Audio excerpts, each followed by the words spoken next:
Okay. सम्यक.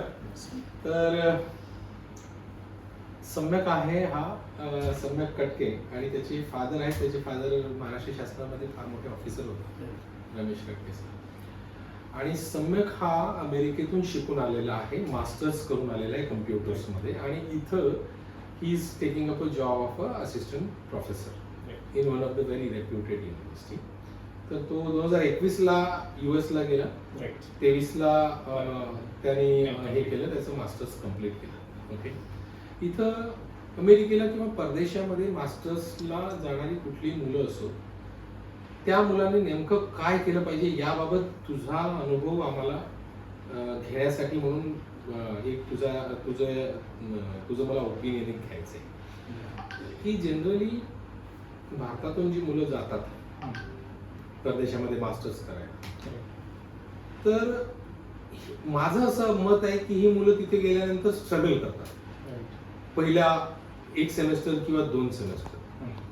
तर struggle का करतात? कारण आपल्याकडे बॅचलर्समध्ये कुठेच रिसर्चचं बॅकग्राऊंड नाही. आणि तिथे गेल्यानंतर मास्टर्स प्रोग्राम, माझं असं ओपिनियन आहे की इसेन्शियली ते रिसर्च ओरिएंटेड मास्टर्स प्रोग्राम असतात. ओके.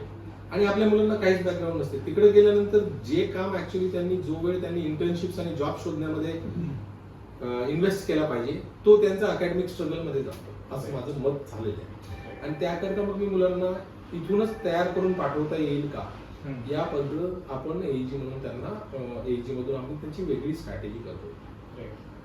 तर तुझं या बाबतीत काय मत आहे? म्हणजे इथून जात असताना काय मुलं स्ट्रगल करतात, किंवा तिथली बॅचलर्सची मुलं कशी असतात, त्यांचं काय क्वालिफिकेशन असतं, आपण काय बॅचलर्स मध्ये इथून करून जातो, कसा तो डिफरन्स येतो, किंवा ते प्रोफेसर्स तिथे काय एक्सपेक्ट करतात, आणि आपण कशामुळे स्ट्रगल करतो, या सगळ्या याच्यावर तुझं मत सांग.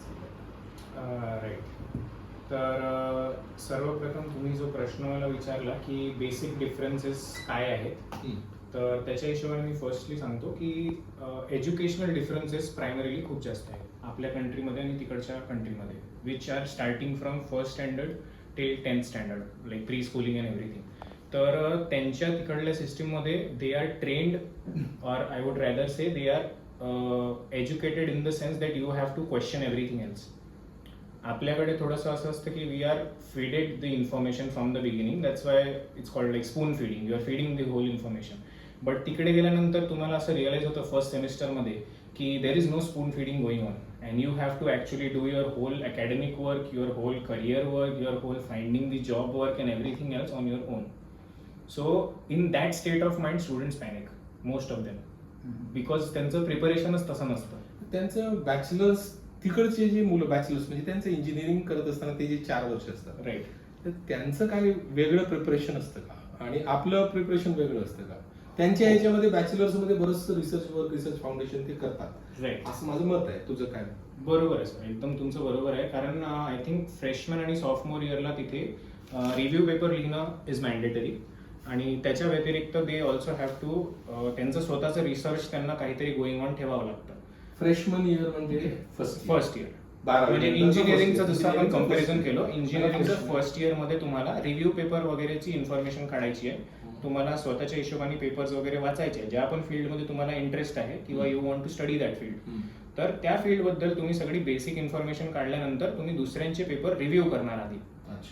त्याच्यातून तुम्ही तुमचा एक रिपोर्ट रिव्ह्यू पेपर लिहिणार, जो बेसिकली असं राहील की तुम्ही हे पेपर्स वाचलेले आहे आणि त्याच्यातून तुम्ही काहीतरी कन्क्लुजन काढणार. सोफोमोर इयर म्हणजे सेकंड इयर, सॉफ्टमोर इयर म्हणजे सेकंड इयर. तर तुम्ही फर्स्ट इयरमध्ये स्टुडंट्सला हा एक्सपिरियन्स असतो की आपण रिसर्च दुसऱ्या लोकांनी कशी केली आहे, ती आपण कशी स्पेसिफिकली रीड करायची, त्याच्यातून काय पॉइंट्स काढायचे आणि what is important for us, म्हणजे त्याच्यातून महत्वाचं जे आहे ते काढून घ्यायचं. तर हे त्यांना फर्स्ट इयर मध्येच येतं. सेकंड इयर मध्ये ते स्वतःच्या फॉर्मॅटमध्ये तो इन्फॉर्मेशन पुटअप करू शकतात. सो दॅट प्रोव्हाइड्स नॉवेल्टी, म्हणजे नवीन इन्फॉर्मेशन त्याच्यात आहे की रिव्ह्यू जरी आपण केलेला आहे but we are assembling the whole information at one place. तर सेकंड इयर मध्येच त्यांना याची पण इन्फॉर्मेशन असते की how to structure your formats, your reports, जे पण तुम्ही सबमिट कराल कुठे आर्टिकलला, कुठल्या IEEE ला पाठवाल किंवा तुम्ही दुसऱ्या वेगळ्या पब्लिकेशन्सला पाठवाल, त्याचं फॉर्मॅटिंग कसं असतं, त्याचं स्ट्रक्चरिंग कसं असतं, त्यांना तुम्ही वेगवेगळे ते एडिटर्स यूज करतात काही लोक ओव्हरलीफ यूज करतात, काही लोक लेटेक्सवर त्यांचं हे करतात, काही लोक मार्कडाऊन लँग्वेज पण यूज करतात खूप साऱ्या मॅगझिनमध्ये. तर याची बेसिक इन्फॉर्मेशन स्टुडंटला सेकंड इयर पर्यंत असते. ऑन दी अदर हँड हे कम्पॅरिझन जर आपण आपल्या इंजिनिअरिंग स्टुडंट सोबत केलं तर त्यांना बेसिकली असं असतं की you have to just give युनिव्हर्सिटीची एक्झाम द्या आणि पेपर्स पास. ऑन पेपर जर तुम्ही पास झाले तर तुम्ही पुढे ढकलल्या जाल असं. पण तिकडे तसं नाही, तिथे त्यांचा पर्स्पेक्टिव्हचा डिफरन्स आहे की तुम्हाला ज्या पण फील्डमध्ये जायचं आहे तुम्हाला स्वतःलाच सगळं काही एज्युकेशन घ्यायचं आहे, because you have to get inform. तर by the time they are in third year they are told that you have to, म्हणजे तुम्हाला कुठल्या प्रोफेसर सोबत काम करायचं आहे किंवा कोलॅबोरेशनच्या गोष्टी होतात. म्हणजे आता तुम्हाला स्वतःचा पेपर लिहिणं येतो, तुम्हाला तुमची इन्फॉर्मेशन काढता येतं, बट तुम्हाला पुढे जाऊन सोसायटीमध्ये कोलॅबोरेट करायचं आहे दुसऱ्या लोकांसोबत. Like you have to take information from them and then give your information to them and then reach to a certain point की जिथे काहीतरी कन्क्लुजन निघेल. तर कोलॅबोरेशन्सचा त्यांचा जो पर्स्पेक्टिव्ह आहे तो त्यांना थर्ड इयरमध्येच येऊन जातो. फोर्थ इयर पर्यंत ते स्वतःचा रिसर्च पेपर लिहू शकतात, त्यांचं स्वतःचं तेवढं कॉन्फिडन्स असतं की जर माझ्या रिसर्चवर कोणी मला क्वेश्चन विचारलं त्याबद्दल मी फुल्ली इन्फॉर्म्ड आहे, I know my subject and they are very vocal about it.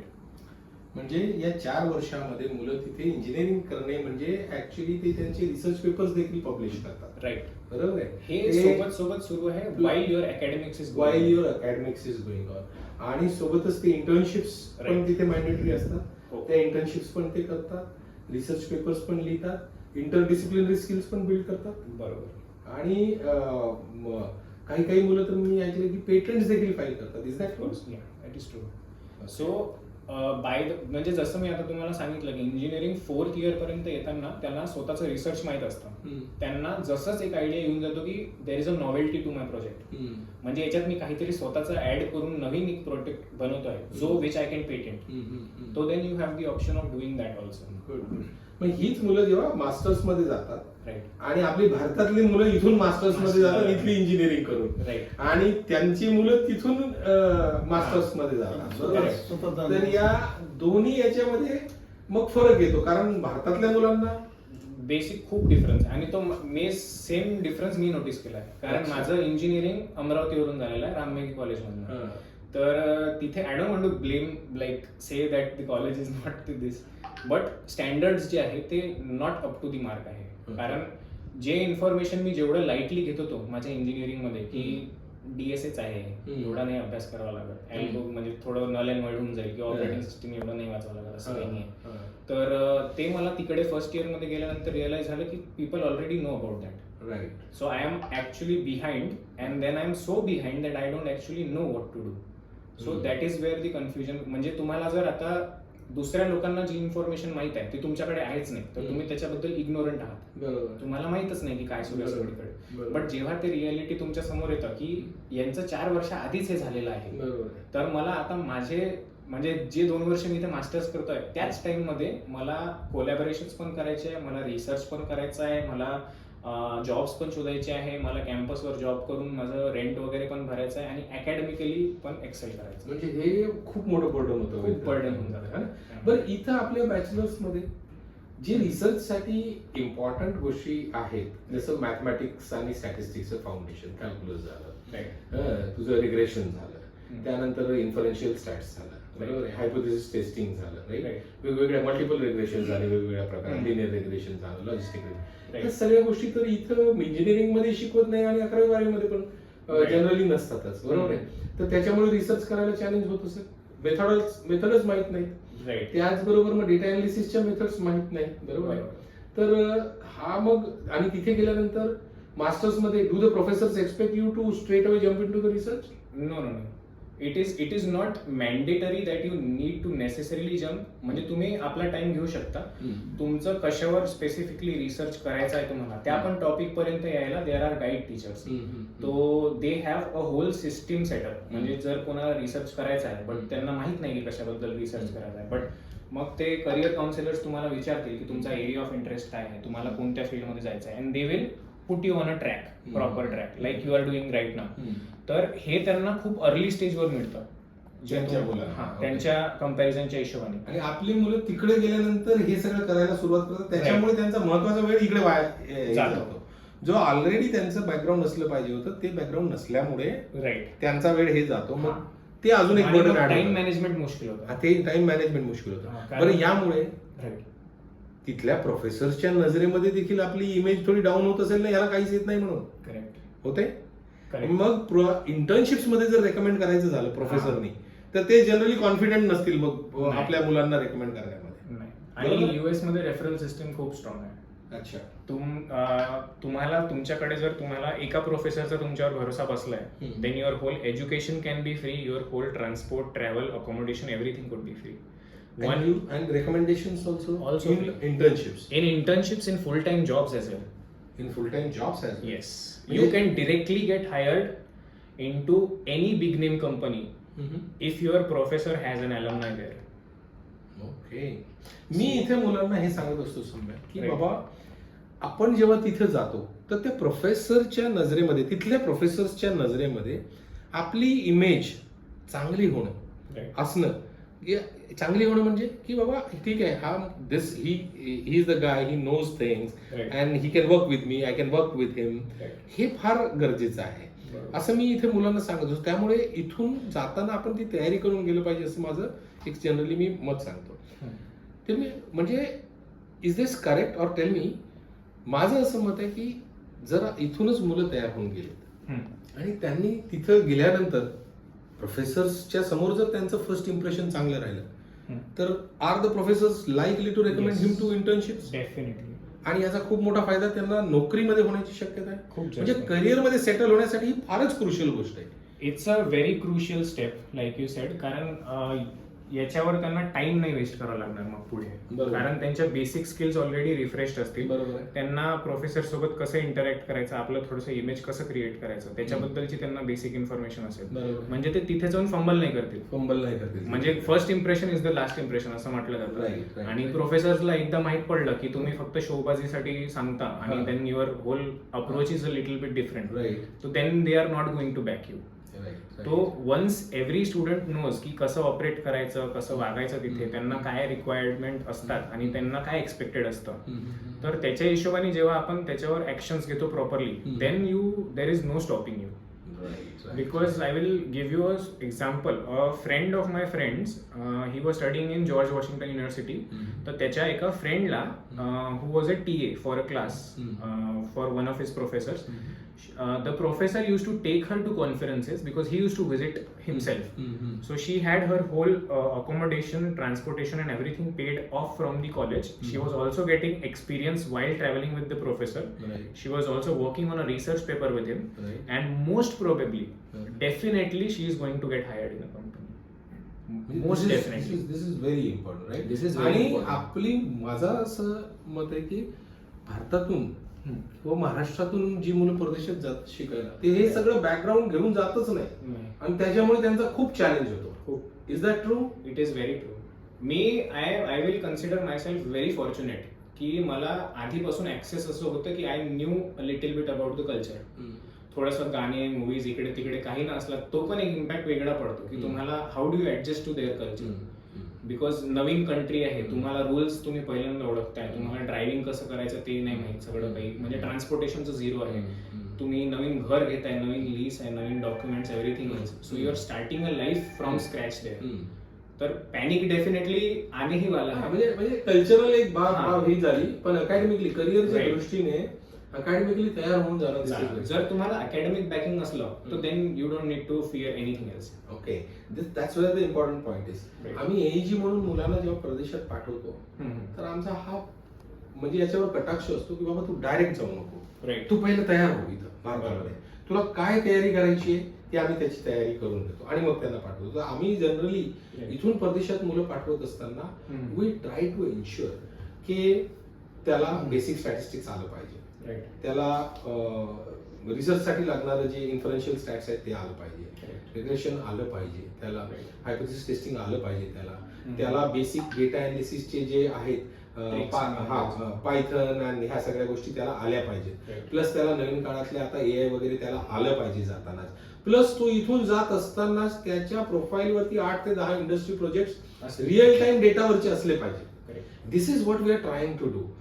तर tell me your honest opinion because this is going to be useful for many students. Definitely going to. ही ही strategy योग्य आहे अशा पद्धतीनं का मुलांना डायरेक्टली ऍडमिशन देऊन पाठवावं? आम्ही दोन्ही गोष्टी करू शकतो, बट आय जनरली स्ट्रेस की बाबा मुलांनी अशा पद्धतीने जावं. तुझ्या मते तुझं ऑनेस्ट एक मत सांग. ऍब्सोल्युटली करेक्ट आहे सर तुमचं. कारण माझ्या प्रोफाईलमध्ये आणि तुम्ही जे आता सेटअप करताय नवीन लोकांसाठी त्याच्यात बेसिक डिफरन्स तोच आहे की I was good technically a little bit, I would say above average. I was not in the most excellent category, but if I had the technical backing that तुम्ही जे आता सांगितलं की मला हे जर गोष्टी माहिती असते आधीच, थोडंसं परफॉर्मन्स आणि स्वतःला मेंटेन कसं करायचं हे जर मला माहित असतं तर I would have been at a higher knowledge position right now. Yes.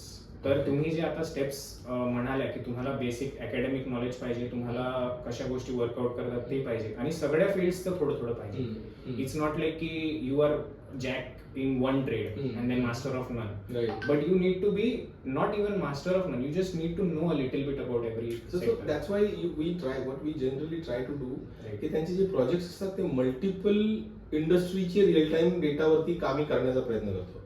Like financial services, like e commerce, like some manufacturing and all that. म्हणजे अकॅडमिकली त्यांना बिल्ड करत असताना Real life प्रोजेक्ट्स अशा याच्यावरती आम्ही अँड वी ट्राय की students before going there have some 5-6 at least 5-6 multiple projects on their this. So this is helpful. आम्ही मुलांनी हे केलं पाहिजे. बिलकुल डेफिनेटली केलं पाहिजे. म्हणजे आम्ही एजी म्हणून जे हे काम करतो मुलांना या पद्धतीने हे करण्याचं, तर that is on a right track. It's amazingly on a very perfect track and it will give out results very shortly and very like you will notice.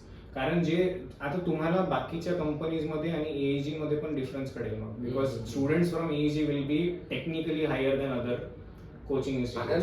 and this is why I am doing की we are doing this because की आम्ही ज्या मुलाला पाठवतोय परदेशामध्ये त्या मुलाला अनएम्प्लॉयमेंटचा scenario face करायला लागायला नको. कारण आताच तयार करून पाठवलं तर डे वन पासून तो प्रोफेसर्स आणि याच्यासोबत चांगलं इम्प्रेशन तयार करेल. बरोबर. तुला प्रोफेसर सोबत गट्टी करायला वर्षभर गेलं, मला गेलं. बरोबर आहे. असं तू म्हणजे जर तू आधी अशा पद्धतीने तयार करून गेला असता तर प्रोफेसर सोबत गट्टी करायला महिन्याभरात इझी झालं असतं. इझी झालं असतं. बट हे मला स्क्रॅच पासून तिथे करावं लागलं, त्यामुळे ते टाइम पण लागला, माझा खूप टाइम वेस्ट केला. मला एम्प्लॉयमेंट साठी पण तिथे खूप टाइम वेस्ट करावा लागला, स्विच करावं लागले जॉब्स खूप सारे. आणि जर माझं अकॅडमिकली तेवढं स्ट्रॉंग असलं असतं I would have definitely gotten hired in the first semester as a TA और आरए. म्हणजे आय विल टेल यू की याच्यात डिफरन्स काय असतो. कॅलिफोर्नियामध्ये ऑन कॅम्पस बेसिक सॅलरी जी होती starting minimum wage was $15 an hour. And आम्हाला 20 घंटे मॅन्डेटरी मिळायचे आठवड्याचे. तर मी पहिल्या सेमिस्टर मध्ये I work on $15 an hour for a semester. But after I got to the promoters like the building manager position I was making around $17 or $18 per hour. But त्याच जागी जर मी फर्स्ट सेमिस्टर मध्ये TA म्हणून hire झालो असतो तर माझी स्टार्टिंगच $20 an hour असलं असतं. म्हणजे ऑलमोस्ट डबल. म्हणजे so that's like I am making म्हणजे $400 माझे एका हप्त्यात बनतात. म्हणजे जवळजवळ तुझा सगळा खर्च तू सगळा स्वतःच हे करू शकतो. मी माझी फीज पे करू शकलो असतो, मला लोन घ्यायचं काम नसतं पडलं. आय वुड हॅव म्हणजे बाकीचे जेवढे फॅक्टर्स आहेत त्याच्यावर डिपेंडेंट होते ते सगळे अकॅडमिकली माझे क्रश झाले असते. म्हणजे हा जर तू आम्ही ज्या पद्धतीने मुलांना तयार करून पाठवतो तसं जर तू गेला असता तर ते तुला वेगळे बेनिफिट झाले असते तिकडे. म्हणजे महिन्याकाठी नाही म्हटलं तरी तुला $1500 म्हणजे 20 तास जर अलाउड आहे आणि तुला जर 20 मिळाले असते, $20 जर रेट मिळाला टीएआरए मध्ये तर साधारणतः $400 एका आठवड्याला म्हणजे साधारण 4-4.5 आठवड्यात म्हणजे नाही म्हटलं तरी तू 1 लाख, 1.25 लाख, 1.5 लाख रुपये तुला महिन्याचे जे आहे ते तिथं अर्न करता आले असते जर तू चांगल्या पद्धतीने प्रिपेअर करून गेला. बऱ्याच मुलांचं असं पण होत असावं की ते इतके अकॅडमिकली बिझी राहत असतील आणि फंबल करत असतील तर त्यांना पार्ट टाइमला वेळच मिळत नसावा. म्हणजे मग ही जी म्हणजे 1-1.5 लाख रुपये महिना कमावण्याची जी संधी आहे ही संधी पण त्यांची जात असावी, ते खिशातूनच भरायला लागत असावे. असं होतं. असं पण होतं. काही स्टुडंट्सचं असं असतं की त्यांना म्हणजे मग तिथे तुम्हाला स्टुडंट्स मध्ये पण सेपरेशन दिसतं. की काही स्टुडंट्स जे आहे they are good with balancing, म्हणजे त्यांना त्यांचे जॉब्स पण करता येतात, त्यांना त्यांचं अकॅडमिकली जे इंटर्नशिप वगैरे करतात ते पण करता येतात, कारण त्यांचा टाइम मॅनेजमेंट पक्का आहे आधीपासून.